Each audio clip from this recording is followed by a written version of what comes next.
Não se turbe o vosso coração. João, capítulo 14, versículo 1. Semana passada aconteceu um fato no Brasil que ainda está repercutindo bastante. Foi o caso daquela criança que durante um voo de avião, infelizmente, fez a sua mãe passar um constrangimento nacional.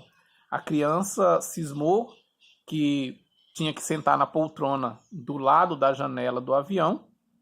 A passageira que já estava lá não cedeu o lugar e foi o suficiente para a criança protagonizar ali um show particular que a mãe depois, classificou como atitude de uma criança birrenta. Esse fato me lembrou uma história que eu gostaria de resumidamente compartilhar com você aqui e despretensiosamente eu vou intitular de O Príncipe Birrento. Mas não se trata de qualquer príncipe.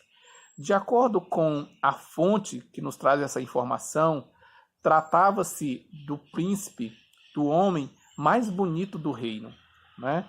A seu respeito, a respeito da sua beleza, nos é dito que da planta do seu pé ao alto da cabeça não havia nele nenhum defeito. No entanto, conquanto esse príncipe fosse, do ponto de vista físico, praticamente perfeito, né, emocionalmente era uma pessoa muito instável e muito imatura. E diante de uma situação, em um momento de crise, um momento de fúria, né, tomado por violenta comoção, aquele príncipe acabou cometendo um assassinato. Né? E de acordo com as leis do reino, ele nunca mais poderia ver a face do rei. Ele então fugiu. Mas aquele jovem príncipe tinha um tio muito influente, que era primo do rei e comandante do exército.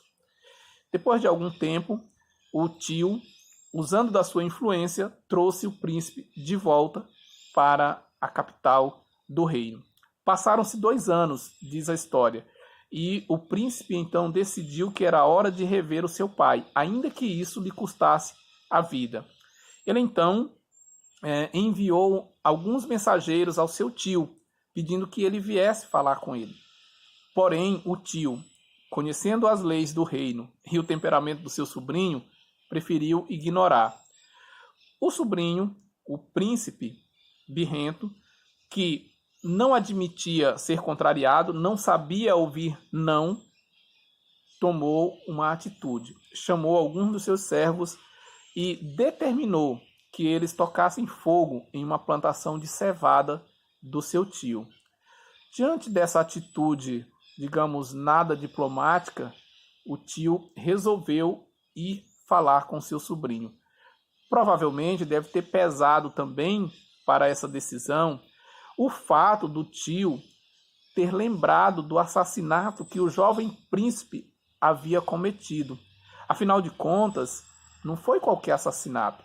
Ele havia matado um dos seus irmãos, que por sua vez havia estuprado a sua irmã. O tio então levou o sobrinho até o rei, que, comovido com toda a situação, o perdoou. Afinal de contas, tratava-se de um dos seus filhos. Que história, não?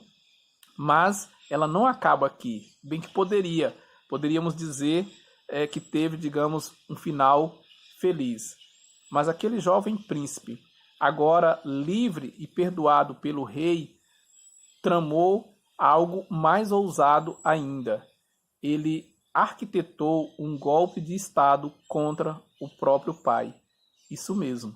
E o pai, para evitar uma tragédia maior, não ser assassinado pelo filho nem o assassinar, resolveu fugir, levando consigo parte da corte. Porém, o comandante do exército, sentindo-se no dever de defender o reino e provavelmente em um projeto de vingança pessoal, acabou assassinando o jovem príncipe birrento. Isso parece o roteiro de um filme, mas não é. É uma história duplamente real. Real por se tratar da família de um rei, real por ser um fato verídico. Ela está registrada no livro de 2 Samuel, a partir do capítulo 14.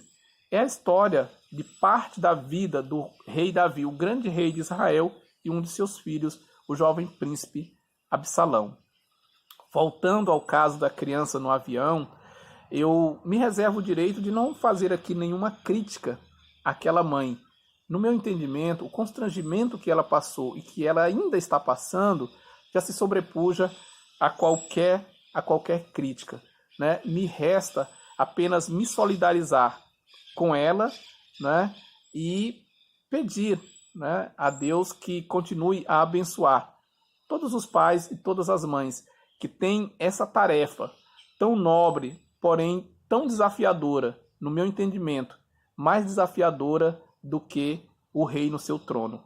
Cuidar de uma criança, educar da maneira mais correta possível, no meu modesto entendimento, é muito mais difícil do que governar qualquer nação. Tenha um feliz sábado.